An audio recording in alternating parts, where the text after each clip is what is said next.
देखते ही देखते सितंबर का महीना प्रारंभ हो गया और इस सन 2023 में सितंबर के महीने में वो होने जा रहा है जो शायद अब तक इस पूरे साल 2023 में नहीं हुआ था।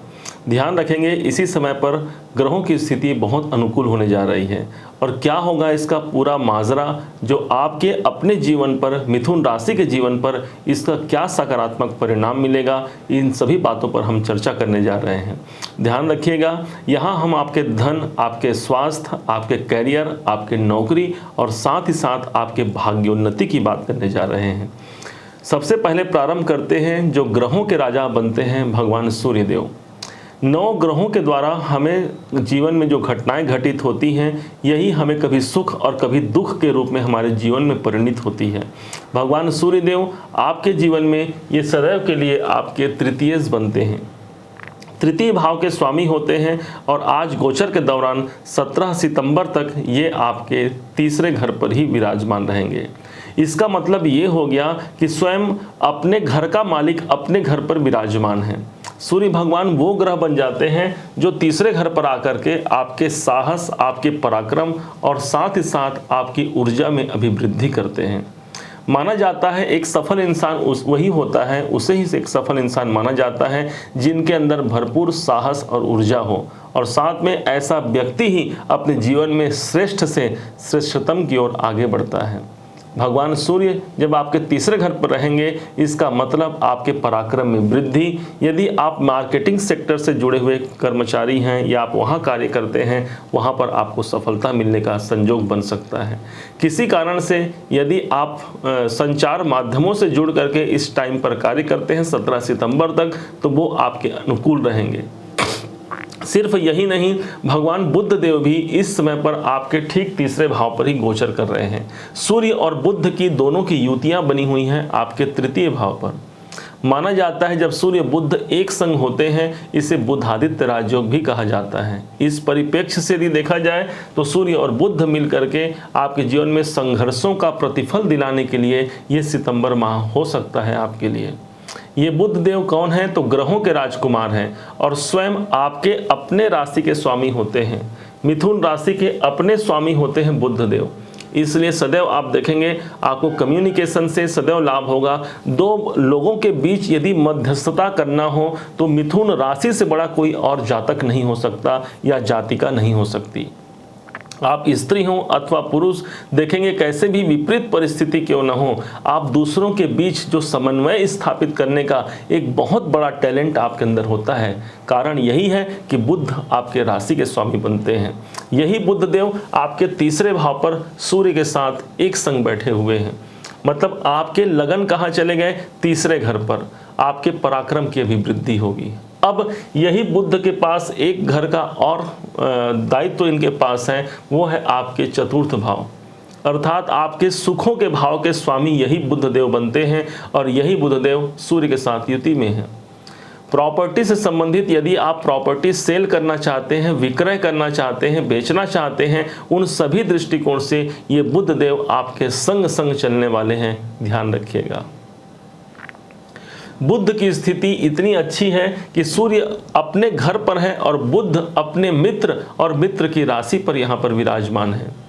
ध्यान रखेंगे, सूर्य सदैव के लिए यदि आपके जीवन में आपको उन्नति कारक बनाना है तो सूर्य का उपाय आप सदैव करते रहें। हमारे घर में जो हमारे पिताश्री हैं, ये साक्षात भगवान सूर्य नारायण हैं। यही सूर्य भगवान, यदि हमें बरसात का दिवस हो और यदि सूर्य नज़र नहीं आता, आप अपने घर में अपने पिता को देख लीजिए।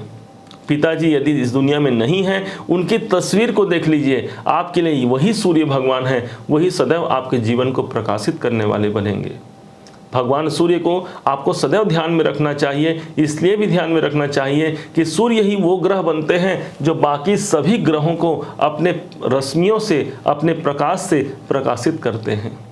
इस कारण से सूर्य सदैव आपके लिए उन्नति कारक रहेंगे। जैसे ही 17 सितंबर का डेट जाएगा, ध्यान से समझिएगा, जैसे ही 17 सितंबर का डेट जाएगा, यही सूर्य आपके तीसरे घर को छोड़ करके ये आपके चतुर्थ भाव पर गोचर कर जाएंगे। चतुर्थ भाव जहां पर सुखों का भाव है, ऑलरेडी पहले से यहां पर मंगल देव विद्यमान रहेंगे।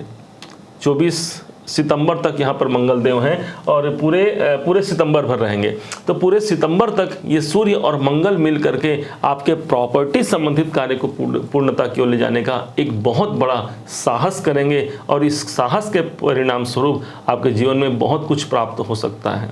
क्योंकि इनकी दृष्टि आपके दसम भाव पर जाएगी, इस कारण से दसम भाव हमारा करियर है। तो करियर को बनाने के दृष्टिकोण से किसी प्रकार से यदि करियर में बाधा की स्थिति है, वहाँ ये सुगमता और सरलता ला करके आपके दामन में रख देंगे।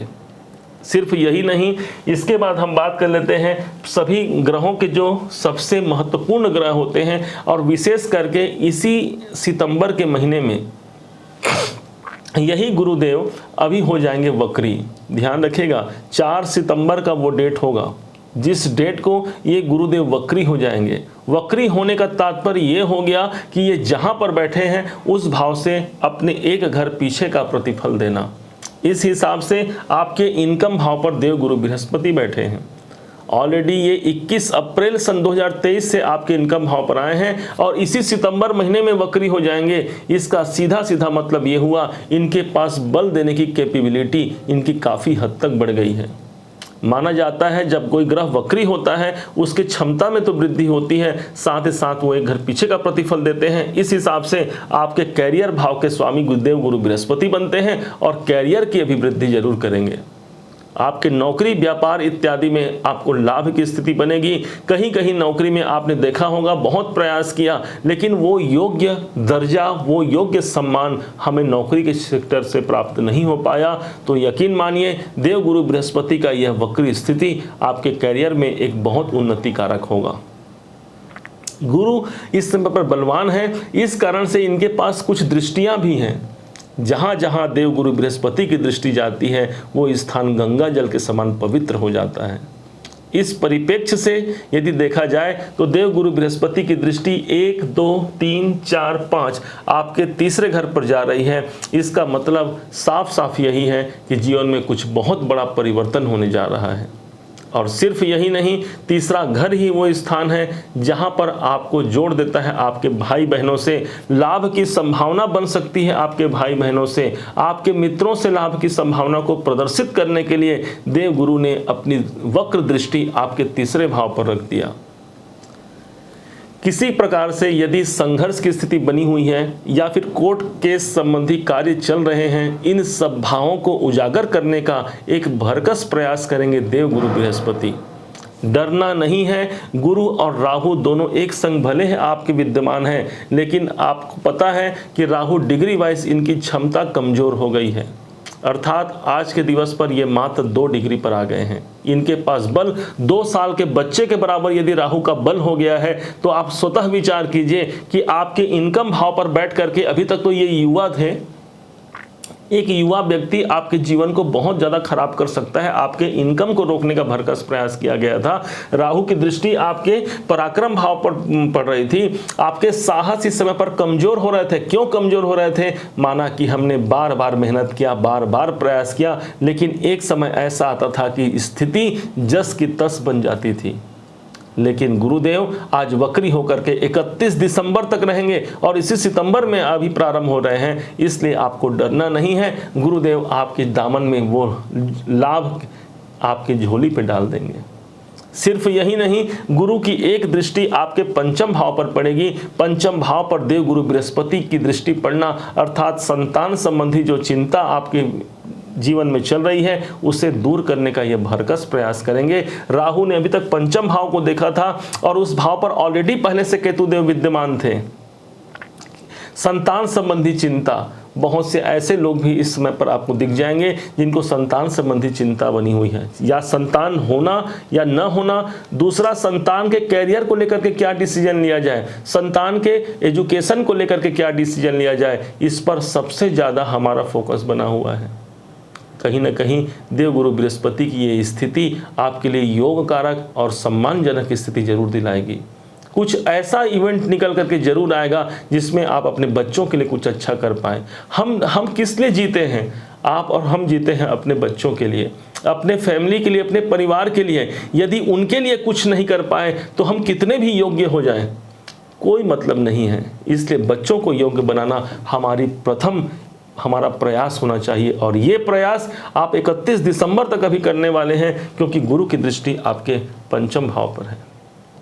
सिर्फ यही नहीं, गुरु की एक दृष्टि 5, 6, 7 सप्तम दृष्टि पड़ रही है। सप्तम दृष्टि हमने चेक किया कि कहीं हमारा ये माइक ऑन है, कभी आप तक आवाज़ पहुंच रहा है कि नहीं पहुंच रहा है।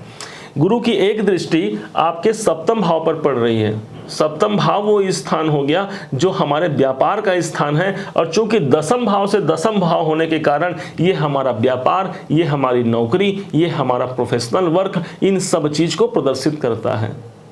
देव गुरु बृहस्पति जिस भाव को देखते हैं, उस भाव को गंगा जल के समान जब पवित्र करते हैं, तो वो हमारे कैरियर, हमारे व्यापार को देखेंगे तो वहां पर मानो कि गंगा जल का एक छिड़काव वहां पर हो गया है। गंगा जल की एक शुभ स्थिति आपके कैरियर में देखने को मिलेगी कि नहीं मिलेगी, आपको स्वतः विचार करना है।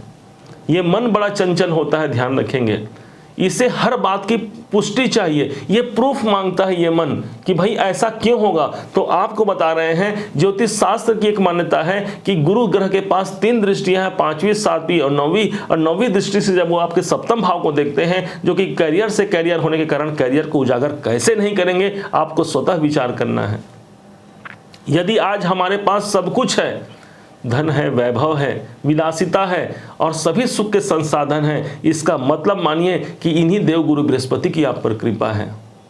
और इन्हीं देवगुरु बृहस्पति को जो रिप्रेजेंट करते हैं, वो साक्षात हमारे भगवान, हमारे परमेश्वर हैं। उनकी कृपा निरंतर बनी हुई है। और यदि जीवन में कुछ समस्याएं हैं, कोई बाधाएं हैं, इसका मतलब ये ग्रह नक्षत्र कभी नहीं हो सकते। हमारे मन में ये आ जाता है कि आज राहु के कारण हमें ये परेशानी हुई, कभी हम सोचते हैं शनिदेव हमें परेशान कर रहे हैं, परंतु एक बात आप समझिए, ये गुरुदेव, ये जो सभी 9 के 9 ग्रह हैं, ये कुछ न कुछ हमें लेसन, हमें पाठ पढ़ाने चाहते हैं। और उस पाठ को यदि हमें समझ लिया तो इन्हीं ग्रहों के युति द्वारा, इन्हीं ग्रहों के गोचरों के द्वारा हम बहुत कुछ हासिल कर सकते हैं। ये आप कभी मत भूलिएगा। गुरु ऑलरेडी अच्छे भाव पर हैं, वक्र स्थिति कारण आपके कैरियर भाव को तो ये जागृत करेंगे ही करेंगे। अब उस ग्रह की बात करते हैं जो सौर मंडल में सबसे खूबसूरत माने जाते हैं, जिनका प्रभाव इतना ज़्यादा होता है कि इनकी स्थिति मात्र यदि अच्छी स्थिति हो जाए इन ग्रहों की, इस शुक्राचार्य जी महाराज जो शुक्र ग्रह हमारे होते हैं, तो हमारे कुंडली में यदि इनकी स्थिति अच्छी हो जाए, यदि ग्रह गोचरों में इनकी स्थिति अच्छी हो जाए, तो हमें आर्थिक रूप से संपन्न होने से कोई नहीं रोक सकता। इसीलिए सदैव कहा जाता है शुक्र को ध्यान दीजिए, शुक्र को ध्यान दीजिए। यदि शुक्र आपका मजबूत रहेगा तो आर्थिक वैभव आपके जीवन पर कैसे परिलक्षित नहीं होगा, आपको स्वयं विचार करना है। आज के डेट पे यही शुक्रदेव आपके धन भाव पर चल रहे हैं। 4 नंबर लिखा है, मतलब यहीं पर शुक्राचार्य जी चल रहे हैं आज के डेट पे। कैसा सोचिए जरा, आपके धन भाव पर, धन के कारक शुक्र स्वयं होते हैं और धन भाव पर ही इनका गोचर चल रहा है। कितना सुंदर, कितना सटीकता से ये फल देंगे आपको। माना कि यहां पर ये शत्रु के राशि पर है, 4 नंबर जिस राशि पर है वो जल तत्व की राशि है, वहां पर उस घर के मालिक चंद्रमा होते हैं। इस कारण से धन अभी कहां चला गया, चंद्रमा चला गया, चंद्रमा के घर पर चला गया। चंद्रमा कौन है, चंद्रमा चंचलता है। आप देख लीजिए, आपके मानसिक अशांति का एक कारण धन की चंचलता हो सकती है।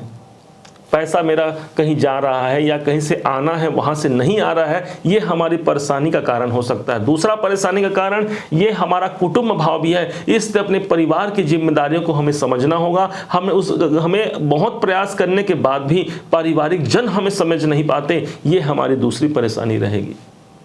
हमने परिवार के लिए तो बहुत किया, लेकिन परिवार हमें समझ नहीं पा रहा है। ये कारण शुक्र देवता जो धन भाव पर आए हैं, शत्रु की राशि पर आए हैं, इसका मुख्य कारण होगा।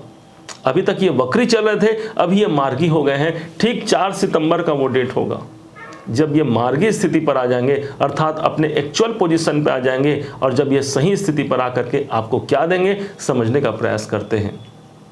शुक्राचार्य जी महाराज आपके जीवन में आपके पंचमेश हैं, पंचमाधिपति बनते हैं शुक्राचार्य जी महाराज। इस हिसाब से जब पंचमेश हमारा धन भाव पे चले जाते हैं, इसका मतलब हमारा माइंड, हमारा बुद्धि सबसे ज़्यादा कार्य करेगा धन की प्राप्ति की ओर। हमारा माइंड सबसे ज़्यादा काम करेगा अपने पारिवारिक जिम्मेदारियों की ओर। और साथ ही साथ शुक्र स्वयं एक सुंदर ग्रह होने के कारण ये आपके वाणी के स्थान पर गए हैं, इसलिए आपकी वाणी भी इस समय पर बहुत मधुर होने वाली है। जो लोग गायन विद्या में हैं उनके लिए ये बहुत अनुकूल समय होगा। अपने गायन विद्या को उच्चतम लेवल तक ले जाइए, आपको सफलता मिलेगी। शुक्र धन के कारक हैं। यदि आप धन से जुड़ा हुआ कोई इवेंट करना चाहते हैं, कोई कार्य करना चाहते हैं, समय अनुकूल है। शुक्रदेव आपको अनुकूलता देने के लिए बाध्य हैं, क्योंकि ये ऑलरेडी आपके द्वितीय भाव पर चल रहे हैं। ये शुक्रदेव सिर्फ आपके द्वितीय सी नहीं, पंचमे सी नहीं, यही आपके द्वादशेश भी बनते हैं। 12वां घर हमारे निवेशों का होता है, हमारे खर्चों का होता है। तो यदि द्वादशेश उठ करके धन भाव पर आ जाए तो धन खर्च की अधिकता भी बन सकती है। सतर्क रहना है आपको सितंबर के महीने में, कहीं धन खर्च की अधिकता कहाँ पर हो रही है, कैसे हो रही है, आपको मैनेजमेंट करना है। देखिए, धन कई प्रकार के खर्चे होते हैं। एक तो अच्छे खर्चे होते हैं जो हम अपने लिए जीते हैं, खाना पीना घूमना, ये सब हमारे जीवन की जो आवश्यक सामग्री है उससे आपको वंचित नहीं रहना है। हम कदापि इस बात से आपको मना नहीं करेंगे, लेकिन यदि कहीं लगता है कि इसके बगैर मेरा काम चल जाएगा तो उसे छोड़ दीजिए। धन ऐसा है कि जो सदैव आपके पास यदि रहे, तो आज ये कलयुग का प्रभाव है। कलयुग में धनवंता और गुणवंता दो ही लोग पूजनीय होते हैं। इस हिसाब से धन की स्थिति यदि 12वें घर के स्वामी यदि दूसरे घर पर रहते हैं, धन को सहेजना आपको आवश्यक होगा। अब यही नहीं, ये आपके द्वादशेश हैं, इस टाइम पर कोई बड़ा निवेश भी कर सकते हैं। धन के कारक शुक्र माने गए हैं, 12वां घर हमारा शुक्र है, और शुक्र यदि धन भाव पर आते हैं तो धन के निवेश इत्यादि से भी हमें अच्छी खासी सफलता मिल सकती है। इस शुक्र की जो एक दृष्टि है वो सीधे आपके 8वें भाव पर जा रही है, जो कि शनि के घर पर जा रही है। शनि और शुक्र दोनों का कॉम्बिनेशन इतना अच्छा है, इतना सुंदर है दोनों का कॉम्बिनेशन, कि किसी कारण से यदि बाधा परेशानी रुकावट है, उसे पूर्णता की ओर ले जाने का ये प्रयास करेंगे शुक्राचार्य जी, मतलब उसमें आपको शांति प्राप्त हो सकती है। शुक्र देवता धन के देवता माने गए हैं, और जब धन भाव से ये अष्टम भाव को देखते हैं तो पुराना पैसा यदि कहीं पर फंसा हुआ है उसकी रिकवरी का भी टाइम आप मान सकते हैं इस सितंबर के महीने को। अब वक्री स्थिति में चल रहे हैं हमारे शनिदेव, सौर मंडल के सबसे इंपॉर्टेंट ग्रह और सबसे धीमी चाल चलने वाले हमारे शनिदेव ही होते हैं। और यही शनिदेव अभी सौभाग्यवश आपके जीवन में भाग्य भाव पर चल रहे हैं, जो पूरे 30 साल बाद आपके जीवन पे आए हैं। कैसा होगा जब शनि देवता स्वयं भाग्य के मालिक भाग्य भाव पर होंगे, इससे क्या अच्छा कोई बात हो सकती है।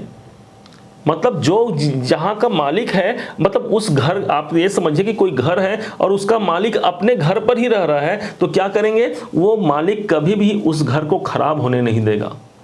ठीक उसी प्रकार आप समझिए कि आपके भाग्य भाव पर शनि देवता आए हैं, कैसे आपके भाग्य की प्रबलता को सिद्ध नहीं करेंगे, कैसे आपके भाग्य में अशांति बनी रहेगी। माना कि आपको विलंब लग सकता है, हम बार बार यही बात बोलते हैं, विलंब लग सकता है। पिछले वीडियो में भी इस बात की चर्चा की थी, आपने सुना होगा जब शनि की बात हुई थी। क्यों? क्योंकि शनि विलंब के कारक हैं। बाकी सभी ग्रहों के पास, राहु और केतु के पास तो भाई 18 महीने का कार्यकाल है, गुरुदेव के पास 1 साल का कार्यकाल है, और बाकी ग्रह तो बाकी कम कार्यकाल बाकी ग्रहों के पास है। लेकिन शनि देवता एक ऐसे ग्रह बनते हैं जिनका 2.5 वर्ष का कार्यकाल माना गया है। इस हिसाब से 2.5 साल तक आपके भाग्योन्नति के लिए वो प्रयासरत रहेंगे। भाग्योन्नति कैसे नहीं होगी, विचार करना है आपको। कर्म पे लग जाइए, क्योंकि कर्म के देवता हैं, इसलिए कर्मों का प्रतिफल वो अवश्य देते हैं। आज नहीं तो कल देते हैं, लेकिन जरूर प्रदान होगा, इस बात को आपको मानना होगा। अभी वर्तमान समय पर यही शनिदेव वक्री चल रहे हैं। वक्री स्थिति मतलब ये आपके 9वें भाव से अष्टम भाव के प्रतिफल भी देंगे। निवेदन है मेरा आपसे कि कोई बहुत बड़ा यदि कार्य करना हो, कोई नवीन कार्य करना हो, कहीं बहुत बड़ा पैसा अमाउंट लगाना हो, कोशिश कीजिए कि 4 नवंबर तक, जब तक ये वक्री हैं तब तक आप उस कार्य को रोक सकते हैं तो रोक दीजिए। अन्यथा एक बार अपने बर्थ चार्ट का विश्लेषण जरूर करा लीजिए। अगर वहां पर बर्थ चार्ट में आपके शनि, आपके जन्म कुंडली में शनि यदि अनुकूल चल रहे हैं, तब तो कार्य प्रारंभ किया जा सकता है। अन्यथा यहाँ पर शनि वक्र स्थिति में आकर के आपके अष्टम भाव को प्रभावित कर सकते हैं। हालांकि आपके परेशानियों से मुक्ति दिलाने का कोई रास्ता भी ढूंढेंगे। क्यों? क्योंकि शनि की वक्र दृष्टि जब पड़ रही है, एक घर पीछे का प्रभाव दे रहे हैं। हमारा एक घर पीछे हमारी असफलता है, हमारा नुकसान है, और साथ में हमें डिप्रेशन का शिकार बनाता है। इस शनि को अनुकूल बनाने के लिए सदैव हनुमान जी महाराज हैं। एक तरफ मंगल अभी के समय पर अभी आपके चतुर्थ पे चल रहे हैं, आपने देखा, और शनि देवता आपके गोचर में वक्री स्थिति पे चल रहे हैं। माना जाता है कि मंगल और शनि दोनों को अनुकूल बनाने के लिए किसी और की आवश्यकता नहीं, सिर्फ और सिर्फ हमारे हनुमान जी महाराज की आवश्यकता होती है। माना जाता है नासै रोग हरै सब पीरा, जो सुमिरत हनुमत बलबीरा। हनुमान जी महाराज वो देवता होते हैं जिनके पास वो कैपेसिटी है कि ये शनि और मंगल दोनों को कंट्रोल रख सकें। और आपके लिए तो भाई इस सदैव के लिए ये शनि देवता योग कारक होते हैं, क्योंकि ये आपके भाग्येश होते हैं। इसी समय पर आप हनुमान जी महाराज के लिए हाँ जरूर एक चुटकी भर सिंदूर आप हनुमान जी महाराज को अर्पण कर सकते हैं। ये सदैव इस मंगल को नियंत्रित रखेंगे, क्योंकि ये मंगल वो ग्रह हो जाते हैं जो आपके जीवन में छठे भाव के स्वामी हो जाते हैं। इसलिए मंगल को समय हमेशा आपको ध्यान रखना है। कहा भी गया है, हनुमान को खुश करना आसान होता है, महावीर को खुश करना आसान होता है। सिंदूर चढ़ाने से सब काम होता है, हनुमान को खुश करना आसान होता है। हनुमान जी महाराज को प्रसन्न कीजिए, एक चुटकी भर सिंदूर हनुमान जी पर अर्पण कीजिए। मंगलवार का दिन हो, यकीन मानिए हनुमान जी महाराज से बड़ा और कोई देवता नहीं है, और सभी देवता आपस में सब समान हैं। कोई देवता एक दूसरे को बड़ा छोटा नहीं कहते, लेकिन हनुमान जी महाराज मंगल और शनि को कंट्रोल करने के लिए सदैव आपके सामने विद्यमान है। आपको यही मानना है। सुंदरकांड, हनुमान चालीसा, बजरंग बाण का पाठ आप कर सकते हैं। सदैव आपके इस वक्री काल में भी वो आपका साथ देंगे। शनि देवता आपके दामन में वो कुछ सब कुछ ला करके रख देंगे जिसके आप अधिकारी हैं। राहु और केतु के विषय में हमने चर्चा किया। दोनों अभी डिग्री वाइज कमजोर स्थिति पर पड़े हुए हैं, अर्थात आपके लाभ में वृद्धि, क्योंकि राहु आपके इनकम भाव में है, लाभ की सदैव वृद्धि करेंगे। केतु आपके पंचम भाव में है, जो मानसिक अशांति चाहे वो किसी न किसी कारण को लेकर के उसे दूर करेंगे। एक तरफ से यहीं पर यदि देखा जाए तो आपके लग्नेश जो बनते हैं वो बुध देव अभी अच्छे भाव पर हैं, तो स्वास्थ्य के दृष्टिकोण से ये सितंबर का महीना कोई बहुत खराब होने वाला नहीं है। आपका स्वास्थ्य अनुकूल रहने वाला है। हाँ, बुध देवता जब 15 सितंबर के बाद आपके कन्या पे चले जाएंगे तो 15 सितंबर से अंतिम समय तक, मतलब ये सितंबर के अंतिम तारीख तक आपको ध्यान रखने की आवश्यकता होगी। अब ध्यान से समझिएगा, एक ऐसी तारीख आपको बताने जा रहे हैं जिस तारीख पर इस सितंबर के महीने में आपको शुभता प्राप्त होगी, आपको अनुकूलता प्राप्त होगी, और एक तारीख ऐसा होगा जिस तारीख में आपको सतर्क रहना है, सावधान रहना है। जो पॉजिटिव तारीख हैं, जो अनुकूल हैं आपके लिए, उसे ध्यान से सुनिएगा। पहला हो गया सितंबर में 3 सितंबर, 4, 8, 9, 10, 13 और 14 सितंबर आपके लिए अनुकूल होंगे। इस तारीखों में कोई नवीन कार्य किया जा सकता है अथवा कोई पॉजिटिव कार्य इस समय पर हो सकता है, आप ये ध्यान रखिएगा। दूसरी ओर जहां पर आपको ध्यान रखना है प्रतिकूल हो सकता है, 6 सितंबर, 7, 16, 17, 24, 25 और 26 सितंबर आपके लिए प्रतिकूल रहेंगे। कुछ सतर्कता रखनी होगी, कोई बहुत बड़ा रिस्क लेने से आपको इस तारीख में बचना होगा। चलिए, अब तो ये सितंबर का महीना का सारा प्रतिफल आपने जान लिया। अब यदि आपको मेरा यह कार्य अच्छा लगा हो, मेरे समझाने का तरीका अच्छा लगा हो, यदि आपको मेरा प्रयास सार्थक लगा हो, तो अपना प्यार भरा लाइक और कमेंट जरूर कीजिएगा।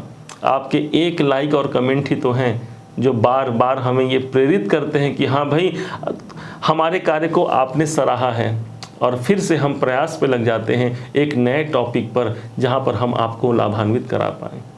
आप हमारे पुराने व्यूअर हैं या फिर आप हमारे नए व्यूअर हैं और अभी तक आपने चैनल को सब्सक्राइब नहीं किया है, सब्सक्राइब भी कीजिएगा। पुनः एक बार फिर ये सितंबर का महीना आपके लिए बहुत बहुत अनुकूल हो। श्री हनुमान जी की कृपा बहुत बहुत बनी रहे। इन्हीं शुभकामनाओं के साथ जय श्री हनुमान।